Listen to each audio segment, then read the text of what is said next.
Hey guys, welcome back to my channel Education Ocean, and today I'm back with a new video that is chapter number 4 class 8 NCERT history book chapter number 4। जैसे पहले बताया tribals the cause and the vision of a golden age. तो आज हम discuss करने वाले हैं इसका एक नेक्स्ट सब टॉपिक जो कि है how did colonial rule affect tribal life. सबको पता है कॉलोनियल रूल क्या होता था। कॉलोनियल रूल का मतलब था कि जब ब्रिटिशर्स यहाँ पे आए उन्होंने हमें कैप्चर करने की कोशिश की, हमारे रेवेन्यू रिसोर्सेज को लिया, ज़मींदारी राइट्स लिए, दीवानी राइट्स लिए और बहुत सारी ऐसे जो रिसोर्सेज उन्होंने अपने अंडर किए, उसी को कॉलोनियल रूल बोलेंगे। मतलब कि जब कोई बाहर का इंडिविजुअल या ऑर्गेनाइजेशन आके हमारे ऊपर रूल करने की कोशिश करती है उसको हम बोलते हैं ट्राइबल लाइफ। तो जो ट्राइबल ग्रुप्स की ज़िंदगी थी कि कैसे बदलती जा रही थी ब्रिटिश रूल के अंडर, वो हम इस चैप्टर में पढ़ने वाले हैं। What happened to tribal chiefs before the arrival of the British. अभी ट्राइबल चीफ्स को क्या हुआ before the arrival of British in many areas tribal chiefs were important people. अगर हम बात करते हैं ट्राइबल चीफ्स की उस टाइम पे जबकि जो हमारे ब्रिटिशर्स जो थे वो नहीं आए हुए थे, तो क्या हुआ, तो बोलते हैं before the arrival of British in many areas the tribal chiefs were important people. बहुत इलाकों में जो ट्राइबल चीफ्स थे वो बहुत ज़रूरी इंसानों में से एक माने जाते थे। They enjoyed a certain amount of economic power and had the right to administer and control the territories. उनके पास बहुत ज़्यादा हक हुआ करते थे, बहुत राइट्स होते थे और वो टेरिटरीज के अपने मैनेजमेंट करते थे। ठीक है, in some places of they had the own police and decided on the local rules of land and forest management. वो फॉरेस्ट मैनेजमेंट भी किया करते थे। लोकल रूलर्स को जो उनके होते थे, उनकी जो लैंड थी उनके ऊपर वो अपनी पुलिस के पहरेदारी भी करवाया करते थे और ना जानी बहुत सारी ऐसी चीज़ें होती थी। तो बोलते हैं under British rule the functions and powers of the tribal chiefs changed considerably. अगर बात करते हैं कुछ टाइम बाद की, तो क्या हुआ कि ब्रिटिश रूल के अंडर उनका जो पावर था, उनका इम्पैक्ट था, वो धीरे धीरे चेंज होने लगा था। अगर कंसिडरेबली मतलब कंसीडर करें अगर हम उस बात को, they were allowed to keep the land titles over a cluster of villages and rent out lands. पहले जब भी उनकी मर्जी होती थी वो कहीं पे भी जा सकते थे, लेकिन अब उनको एक पर्टिकुलर रीजन दिया गया था कि भाई आपको आप वहीं पे ही अपना हुक्म चला सकते हो। और उसके बाद उनको लैंड के लिए ड्यूटी यानी कि टैक्स भी पे करना पड़ रहा था, यानी कि उनको रेंट देना मतलब पड़ रहा था। उनकी जो ज़्यादातर एडमिनिस्ट्रेटिव पावर थी वो भी उन्होंने ब्रिटिश ऑफिशियल्स ने उनसे ले ली थी। उसके बाद उनको ट्रिब्यूट यानी टैक्स पे करना पड़ रहा था ब्रिटिशर्स को। डिसिप्लिन मीन्स टैक्स ही होता है, वो भी रेवेन्यू ही होता है। तो उसके बाद उनकी जो अथॉरिटी थी, जो उनका पावर था, जो उनकी एक डिग्निटी थी लोगों के सामने, वो भी दिन ब दिन ख़त्म होती जा रही थी। यही इस चैप्टर में हमने पढ़ना है। तो गाइज यही इसका टॉपिक यहीं ख़त्म होता है। Next is what happened to shifting cultivators. आपको पता है शिफ्टिंग कल्टीवेटर्स क्या होते हैं? झूम कल्टीवेटर्स। ठीक है, झूम कल्टीवेटर्स को ही हम क्या बोलते हैं? शिफ्टिंग कल्टीवेटर्स, जो हमने पहले टॉपिक में भी पढ़ा था। तो अब क्या हो रहा था? The British were uncomfortable with a group who moved from one place to another. तो क्या हो रहा था कि जो ब्रिटिशर्स थे उनको क्या चाहिए थी? एक रेवेन्यू का रेगुलर रिसोर्स चाहिए था, जो कि पॉसिबल था अगर सिर्फ लोग सारे सेटल हो जाएं। तो क्या चाहिए था? उनको रेवेन्यू चाहिए था। तो क्या हो रहा था कि लोगों के फिक्स्ड घर नहीं थे। जो ट्राइबल्स थे, जो झूम कल्टिवेटर्स थे, उनके प्रॉपर अपने घर नहीं थे। वो चाहते थे कि ट्राइबल ग्रुप जो है वो एक जगह मतलब सेटल हो जाएं और उसके बाद पीजेंट कल्टिवेटर्स बन जाए। कौन चाहते थे? ब्रिटिशर्स चाहते थे। ब्रिटिशर्स को ऐसा क्यों चाहिए था? क्योंकि बहुत आसान रहता था कंट्रोल करना, एडमिनिस्टर करना यानी मैनेज करना उन लोगों को जो हमेशा एक मूव में रह रहे हैं उनको तो मुश्किल है, लेकिन जो सेटल्ड है उनको तो बहुत आसान है। The British also wanted a regular revenue resource for state, so they introduce that land settlements. तो इसलिए उन्होंने लैंड सेटलमेंट्स को बहुत बढ़ावा देना शुरू कर दिया। तो मैं इसमें बहुत एग्जाम्पल दूंगी बड़ी। अगर आपको ये कोई निशाना है, ठीक है, ये आपको कोई निशाना कहीं पे मारना है और ये आपका एरो, अगर वो चीज़ जो है वो एक जगह से दूसरी जगह कभी इधर मूव करिए, कभी छोटी कभी बड़ी, कभी कुछ हो रहा है उसको, तो श्योर है कि आप उसको क्या कर सकते हो, एक टाइम स्पैन लगेगा आपको उस चीज़ को अंडरस्टैंड करने में। वैसा ही क्या हो रहा था ब्रिटिशर्स के साथ भी हो रहा था। तो वो चाहते थे कि क्या हो जाए कि एक बार पर्टिकुलर उनको अपना घर मिल जाए, उनको एक मतलब पर्टिकुलर एरिया मिल जाए। क्योंकि क्या हो रहा था कि पहले जो हमारे ट्राइबल्स थे वो क्या करते थे, इतनी लैंड ले लेंगे, इतनी सी ले लेंगे, इतनी सी ले लेंगे, अपने अकॉर्डिंगली वो जितना चाहते थे वो ले लेते थे। लेकिन अब जब ब्रिटिशर्स आ रहे थे तो उनको एक पर्टिकुलर एरिया मिल रहा था कि भाई आप इसी एरिया में कल्टीवेट कर सकते हो, दूसरे एरिया में जाके आप कुछ नहीं कर सकते हो। Some peasants were declared land owners, others tenants. तो क्या हो रहा था कि पहले ऐसा हो रहा था, लेकिन अब उनको फ़ायदा भी हो रहा था कहीं हद तक, क्योंकि उनको क्या हो रहा था, एक रेवेन्यू भी मिल रहा था, ऊपर से उन्होंने उनको एक पर्टिकुलर इलाका भी दे दिया। तो कुछ पीजेंट जो थे उनको लैंड ओनर डिक्लेयर कर दिया, क्या कुछ को टी टेंट्स मतलब चैप्टर 2 में भी ये वर्ड पढ़ा था हमने। टी10s होते हैं जो लोग उनके अंडर काम करते थे और लैंड ओनर्स वहाँ के जो मालिक थे। तो टी10s क्या कर रहे थे, किसको पे कर रहे थे, अपना जो मतलब पैसा था वो लैंड ओनर को रेवेन्यू पे कर रहे थे, और रेवेन्यू फिर आगे जो लैंड ओनर था वो किसको पे कर रहा था, स्टेट को पे कर रहा था। The British effort to settle jhum cultivators was not successful. एक बहुत अच्छा प्रोवर्ब है कि पुरानी जो चीज़ होती है, इंसान होता है, उसको नई ट्रिक सिखाना बहुत मुश्किल होता है। वैसे जूम कल्टिवेटर्स भी थे, उनको नई चीज़ें सिखाना बहुत मुश्किल था, क्योंकि उन इलाकों में जहाँ पे सेटल कल्टिवेशन होती है वहाँ पर पानी चाहिए, फर्टिलिटी चाहिए। लेकिन इन इलाकों की बात करते हैं, यहाँ पे पानी की कमी थी, मिट्टी सूखी थी, और जूम कल्टिवेटर्स जो कि ब्लो कल्टिवेशन कर रहे थे उनको बहुत सहना पड़ रहा था, क्योंकि उनकी फॉरेस्ट प्रोड्यूस भी नहीं हो पा रही थी, अच्छे खासे पैमाने पे उनकी फसल नहीं हो रही थी। Zoom cultivators north east India के जो थे, उन्होंने बोला कंपनी को कि हमें अपनी ट्रेडिशनल प्रैक्टिस करने दो, हम चाहते हैं कि आप हमें अपने हिसाब से जो हम कर रहे थे पहले जो थी जूम कल्टीवेशन, वो आप हमें करने दो। हालांकि वो पॉसिबल नहीं था, लेकिन अब जैसे जैसे कोई एक पर्टिकुलर एक मुद्दे पे बहुत ज़्यादा लोग सवाल उठाएंगे तो जो हमारे ब्रिटिशर्स थे उनको फिर उनको परमिशन देनी पड़ी। जब बहुत ज़्यादा प्रोटेस्ट हुए, ब्रिटिशर्स को अल्टीमेटली उनको अलो करना पड़ा कि वो शिफ्टिंग कल्टीवेशन कर सकें कुछ हिस्सों में। अभी पिक्चर में बताया हुआ था tribal workers in a rice field in Andhra Pradesh, note the. तो यहीं पे इन्होंने बोला कि ये ट्राइबल वर्कर्स हैं, बता देती हूँ कहाँ पे, ये देखें यहाँ पे ट्राइबल वर्कर्स हैं जो चावल की या धान की खेती कर रहे हैं। Forest laws and their impact. अभी फॉरेस्ट लॉज और उनके इम्पैक्ट क्या हो रहे थे।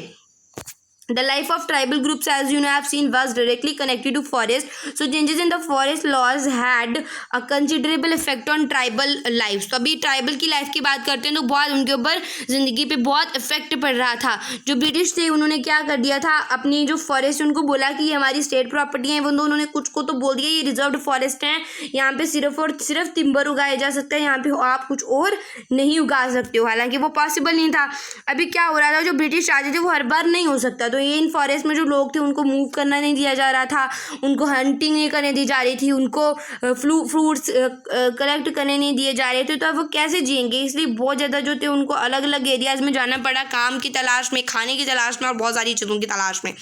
But once the British stopped the tribal people from living inside the forest, they faced a problem. From where would the forest department get its labor to cut trees and for railway sleepers and to transport logs? तो बस सीधी सी बात है, अगर आप एक किसी इलाके में रह रहे हो, उस इलाके का आप खा पी रहे हो, लेकिन अगर जगदम आपको उस इलाके से निकाला जाता है तो मतलब आप उस इलाके के लिए कोई काम तो कर ही रहे होगा, मतलब उस इलाके को आपसे फ़ायदा हो रहा था। लेकिन अब जैसे ही उनको वहाँ से निकाला गया, जैसे ही वो लोग वहाँ से चले गए, कौन चले गए, ट्राइबल चले गए, तो क्या होने स्टार्ट हो गया कि जो फॉरेस्ट डिपार्टमेंट था उसको लेबर नहीं मिल रहा था, क्योंकि गांव वाले तो अपनी फसल उगाएंगे, उनको क्या लेना देना लेबर से। तो क्या ये सारे कारण थे। अभी स्लीपर यहाँ पे बताया हुआ है, the horizontal planks of wood on which railway lines are laid, मतलब जहाँ पे रेलवे लाइन्स जो है वो होती हैं। क्यों, आजकल लोहे की बनती हैं, पहले पहले लकड़ी की थी। कॉलोनियल के officials came up with a solution, उनको एक सॉल्यूशन भी मिल गया, that was they decided that they would give Jhum cultivators small patches of land in forest and allow them to cultivate these on the condition that those who lived in the villages would have to provide labor to the forest department and look after the forest. उन्होंने ये बहुत important बात बोली थी जो मैंने highlight भी की हुई है कि कॉलोनियल ऑफिशियल्स को एक उनको सॉल्यूशन मिला। उन्होंने कहा कि आपको एक ही शर्त पे हम कल्टीवेशन करने देंगे कि आपको यहाँ पे फॉरेस्ट का ध्यान रखना पड़ेगा, यहाँ के जो लैंड है वो आपको दी जाएगी, लेकिन थोड़ी हद तक, आप अपनी मर्जी से जहाँ चाहें वहाँ नहीं जा सकते हो। फिर उसके बाद आपको क्या करना होगा, फॉरेस्ट डिपार्टमेंट को अपना मतलब लेबर देना होगा, मतलब आपको उनके वहाँ मजदूरी करनी होगी और आपको हमारे जंगलों का ध्यान भी रखना होगा। तो बहुत सारे जो हम रीजन्स की बात करते हैं वहाँ पे फॉरेस्ट डिपार्टमेंट को मतलब जो था उनको फॉरेस्ट विलेजेस को एक मतलब रखना इसलिए पड़ा क्योंकि उनको क्या चाहिए था, सस्ता लेबर चाहिए था और वो ट्राइबल्स को आसानी से बेवकूफ़ बना पाते थे। ठीक है, many tribal groups reacted against the colonial forest laws.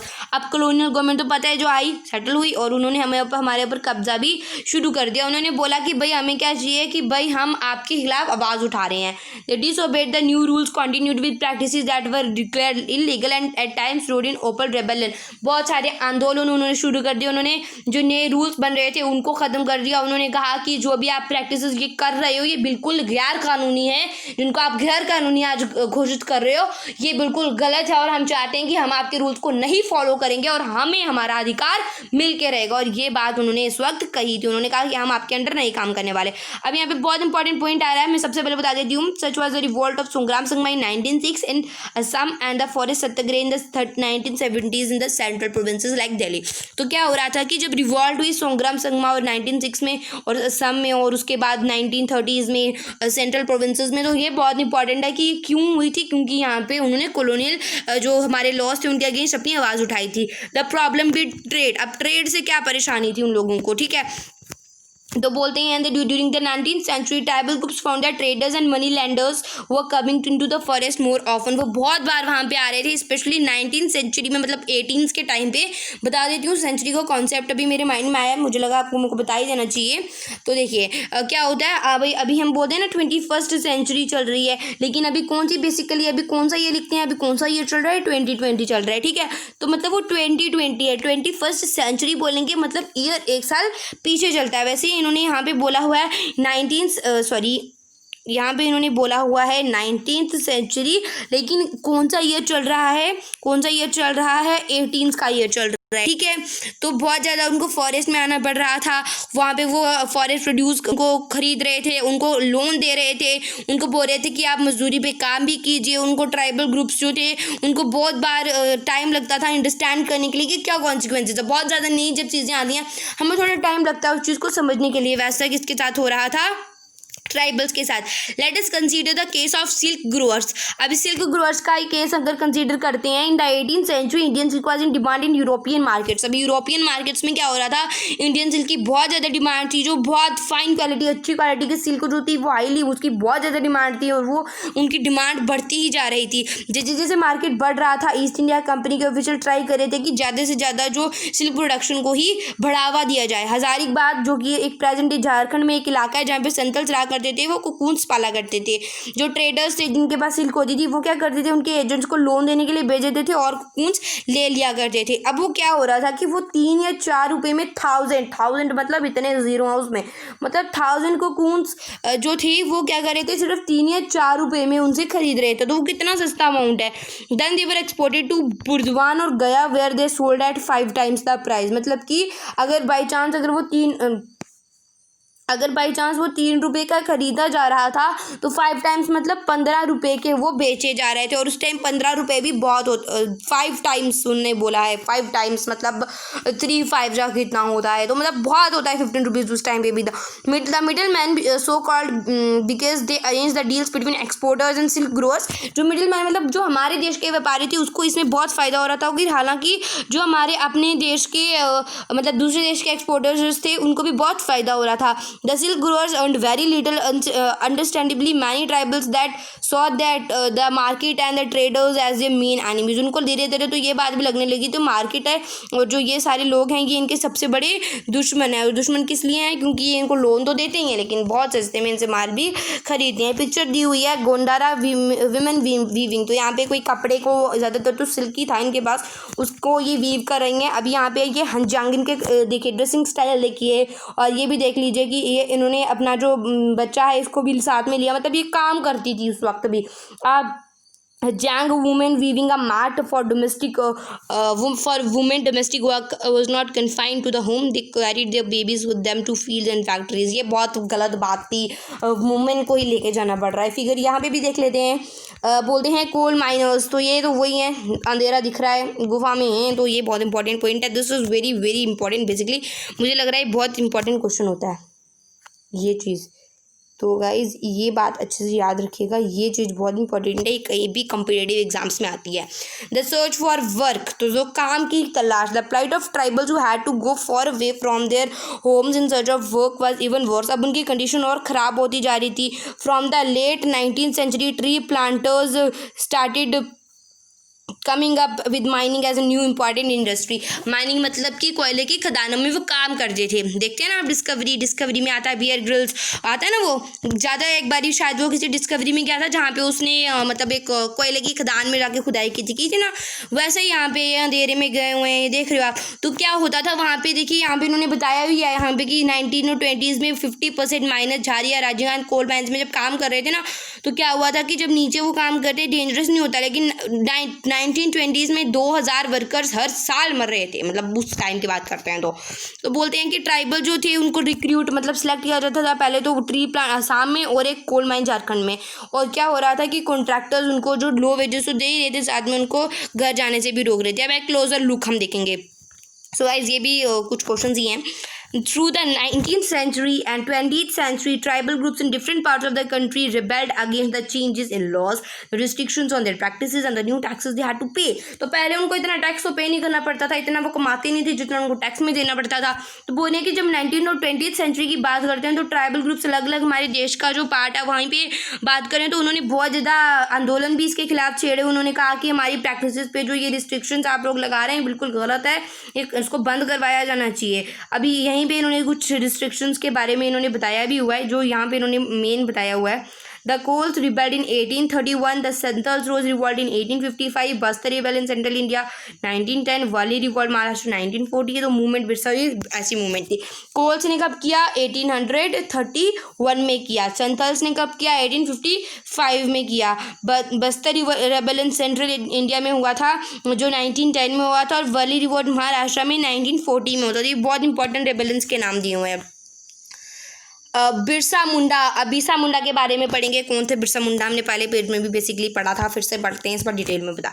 तो बिरसा मुंडा मिड 80s में इनका जन्म हुआ था। एक बड़े गरीब पापा थे इनके, जो फादर थे ही वॉज वेरी पुअर, बहुत गरीब थे वो उन्होंने क्या किया, अपना ज़िंदगी बोहोंडा नाम के गाँव में मतलब जंगल वहाँ के में बिता दी, और वहाँ पे उन्होंने भेड़ें चराते थे, बांसुरी बजाते थे, और लोकल अखाड़ा मतलब पता ना एक एरिया होता है, जैसे मैं बताती हूँ अभी ऐसा सा एरिया होता है, उस एरिया में मतलब बिल्कुल खाली सी जगह होती है, साइड्स में सीट्स लगी होती हैं, और वहाँ पे लोग क्या करते हैं, डांस करते हैं, अपने आर्ट को शो भी करते हैं बहुत सारे लोग। Forced by poverty his father had to move from one place to another looking for work as an adolescence. अभी एडोलिसेंस एक ऐसी एज होती है जहाँ पे जो भी हम देखते हैं वो शायद हमारे लाइफ में बहुत फ़र्क मतलब डिफरेंस मेक कर देता है, ठीक है। तो बोलते हैं कि पॉवर्टी गरीबी होने के कारण क्या हुआ, जो उसके पापा थे उनको क्या करना पड़ा, एक जगह से दूसरी जगह काम की तलाश में जाना पड़ा था। हालांकि वो एक टीनेजर यानी कि एक एडोलिसेंट थे, उनको एज अ लीड मतलब कि जो एडोलिसेंट थे बिरसा के जो उन्होंने जब वो बिरसा ने मुंडा अपराइजिंग मतलब जो जब पास्ट की जो कहानियाँ सुनी, किससे लीडर से सुनी कम्युनिटी के कि रिवॉल्ट कैसे होता था, और वो सब कुछ उन्होंने जब सुना, वो एक गोल्डन एज की बात करते थे जब मुंडास को कोई भी ऑपरेशन, कोई दबाव नहीं था दिकूस की तरफ से। और उन्होंने कहा कि एक टाइम था जब एक उनके जो अपने एंसेस्ट्रल राइट्स हो गए, मतलब जो पूर्वजों के राइट्स थे कम्युनिटी के, वो हमेशा उनको मिला करते थे। तो जब उन्होंने ये बात सुनी तो उन्होंने खुद देखा कि जो ओरिजिनल सेटलर्स हैं रीजन के, जैसे कि वो क्या कर रहे हैं, जो असल में वहाँ के निवासी हैं, वो क्या कर रहे हैं, मुल्क के लिए लड़ाई लड़ रहे हैं, मतलब कि अपनी लैंड के लिए, अपनी ज़मीन के लिए लड़ रहे हैं। उन्होंने क्या किया, लोगों को ये भी याद दिला रहे हैं कि उनको अपना जो एक साम्राज्य था, जो उनका अपना एक किंगडम था दिकूस के आने से पहले, वो कैसा था।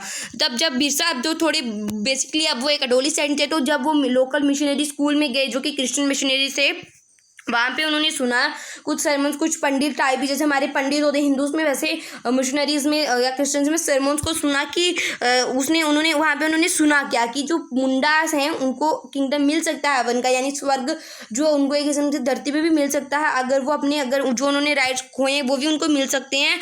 और वो इसलिए वो इसी बात में पॉसिबल है कि अगर वो अच्छे क्रिश्चियंस बन जाए, मतलब वो क्रिश्चियनिटी को अपना ले। हमने पहले पेज में ये बात पढ़ी भी थी कि जो क्रिश्चियंस थे, क्रिश्चियन मिशनरी थे, वो क्या कर रहे थे, हमारे जो ट्राइबल ग्रुप से उनको धर्म परिवर्तन करने में बहुत मजबूर कर रहे थे। उसके बाद बिरसा ने क्या किया, एक वैष्णव प्रीचर या जो भी आप बोल सकते हो, वैष्णव मतलब भगवान विष्णु की पूजा करने वाले एक प्रीचर यानी कि पंडित टाइप किसी के पास गए। उन्होंने एक सैक्रेड थ्रेड, और फिर उसके बाद सैक्रेड थ्रेड माला नहीं होती जिसमें हम जप करते हैं, वो लिया, और उसके बाद उन्होंने क्या करना स्टार्ट कर दिया, प्योरिटी और पिटी। प्योरिटी मतलब कि शुद्धता, की हमारे मन में मतलब हमारे तन में हर जगह शुद्ध शुद्धता होनी चाहिए और काइंडनेस होनी चाहिए हमारे मन में, दिखावे के लिए नहीं, सच्चे दिल से।